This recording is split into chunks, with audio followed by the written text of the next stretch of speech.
Bismillahirrahmanirrahim. Assalamualaikum warahmatullahi wabarakatuh. Alhamdulillahirabbil alamin wal aqibatu lil muttaqin wala udwana illa 'alal zalimin. Asyhadu an la ilaha illallah wahdahu la syarikalah wa asyhadu anna Muhammadan abduhu wa rasuluh alladzi la nabiyya ba'da. Allahumma shalli ala sayyidina Muhammad wa ala ali sayyidina Muhammad. Pemirsa dimanapun berada, pada kesempatan hari ini kita akan menceritakan kisah nyata, yaitu dalam kitab kitab ini dikarang oleh Abdullah bin As'ad al-Yafi'i, yaitu kitab Khulasa al-Mufakhir. Kisah nyata ini kisah Abu Bakar bin Huwar yang menolong anak yang mati tenggelam lalu hidup kembali. Pemirsa dimanapun berada, Abu Bakar bin Huwar adalah seorang ulama yang terkenal pada masanya. Bahkan konon Abu Bakar bin Huwar ini bisa menjinakkan seekor singa dan ular. Bahkan singa dan ular tidak lagi mengganggu orang-orang yang melintas di jalan pada zaman Abu Bakar bin Huwar. Singkat cerita, ada seorang wanita yang tinggal di tepi sungai. Seorang wanita tersebut mempunyai seorang anak. Dan seorang wanita ini mengadukan perihal anaknya yang tenggelam. Anaknya yang tenggelam dan meninggal. Dan jasadnya belum bisa diambil di sungai tersebut. Jadi wanita tersebut mengadukan perihal anaknya yang tenggelam ini kepada Abu Bakar bin Huwar. Singkat cerita, perempuan tadi datang ke rumah Abu Bakar bin Huwar. Wahai Abu Bakar bin Huwar, saya ingin mengadukan permasalahan yang ada pada diriku. Saya mempunyai anak sematawayang. Ketika anak saya mandi di sungai, anak saya tenggelam. Kebetulan rumah kami dekat dengan sungai tersebut.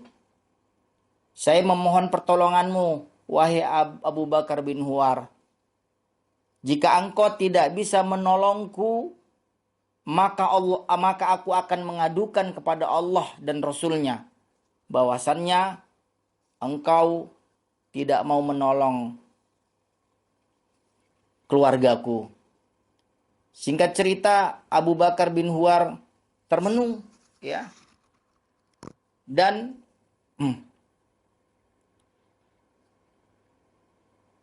memikirkan ucapan dari si perempuan tadi.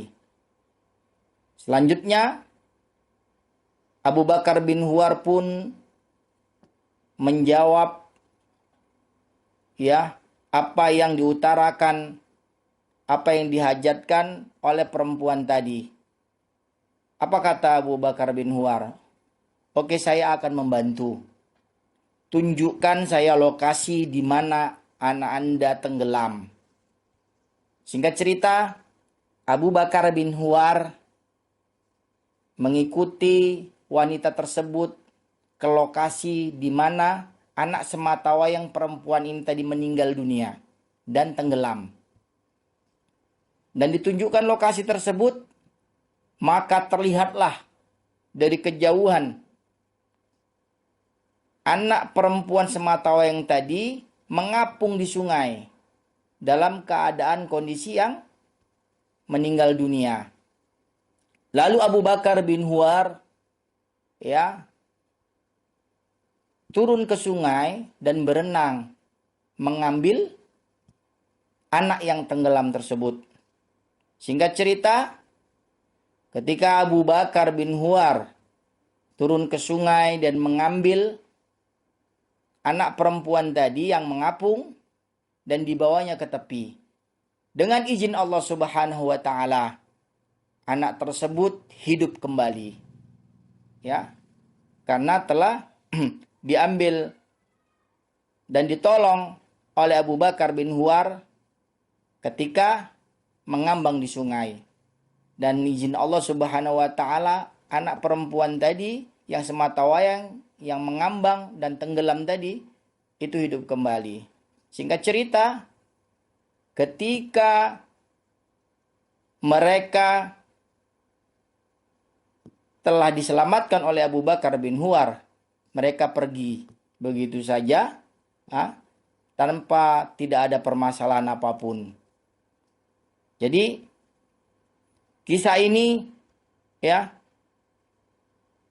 menunjukkan bahwasannya menolong orang lain itu adalah suatu kewajiban. Ya. Selama kita mampu untuk menolong orang tersebut, ya, itu dianjurkan oleh agama kita. Maka kita wajib memberi pertolongan kepada orang yang meminta pertolongan kepada kita. Bukankah Rasulullah Shallallahu Alaihi Wasallam bersabda di dalam hadisnya, Rasulullah mengatakan, "Man nafasa am mu'minin kurbatan min kurabid dunya." Ya. Nafasallahu anhu kurbatan min kurabi yaumil qiyamah. Rasulullah Shallallahu Alaihi Wasallam bersabda, ya, barang siapa yang menghilangkan kesusahan dari kesusahan dunia orang mukmin, maka Allah akan menghilangkan kesusahan dari kesusahan-kesusahan di hari kiamat kelak. Hadis ini diriwayatkan oleh Imam Muslim. Jadi kisah ini menjelaskan bahwasannya apapun itu ketika sesama muslim, bukan hanya sesama muslim, tapi orang lain, ya, manusia yang membutuhkan pertolongan kepada kita, selagi kita mampu untuk menolongnya, maka kewajiban kita untuk membantu saudara kita. Karena Allah Subhanahu wa taala akan memberi kemudahan ketika kita menolong saudara-saudara kita. Allah akan melepaskan kesulitan kita di akhirat kelak. Bukan hanya kesulitan kita di akhirat, tapi di dunia Allah akan mudahkan ketika kita menolong saudara-saudara kita. Jadi kisah ini kisah tentang yaitu kewajiban seorang muslim.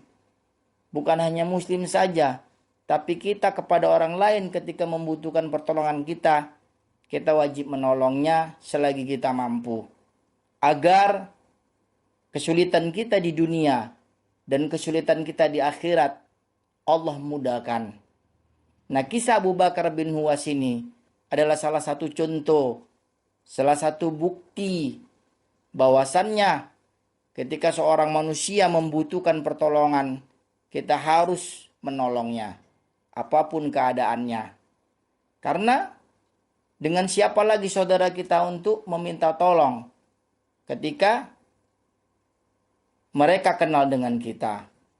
Tapi perlu jadi catatan, semampu kita, ya, semampu kita untuk menolong. Ya, mudah-mudahan kita tergolong yaitu menjadi hamba-hamba Allah Subhanahu wa taala yang suka menolong saudara-saudara kita. Apalagi ya hari ini di Palestina, ya, banyak membutuhkan uluran tangan dari saudara-saudara kita. Kita juga harus membantu mereka, ya. Dari segi donasi makanan, minuman, ya, itu menjadi tanggung jawab kita yang ada di Palestina. Kalaupun kita tidak mempunyai harta, setidaknya kita selalu mendoakan ya saudara-saudara kita yang di Palestina. Mudah-mudahan mereka selalu kuat. Mereka dapat lindungan dari Allah Subhanahu wa taala dan sabar ya atas apa yang terjadi. Selalulah kita mendoakan saudara-saudara kita dalam sholat kita. Jika kita tidak bisa berbuat amwal dengan harta kita, setidaknya kita berdoa kepada Allah Subhanahu wa taala untuk kebaikan saudara-saudara kita, ya, dimanapun berada, terkhusus di Palestina. Mudah-mudahan bermanfaat kisah ini. Kita tutup dengan doa kafaratul majelis. Subhanakallahumma wa bihamdika, syahadu an la ilaha illa anta astaghfiruka wa atubu ilaik. Akhirul kalam. Wassalamualaikum warahmatullahi wabarakatuh.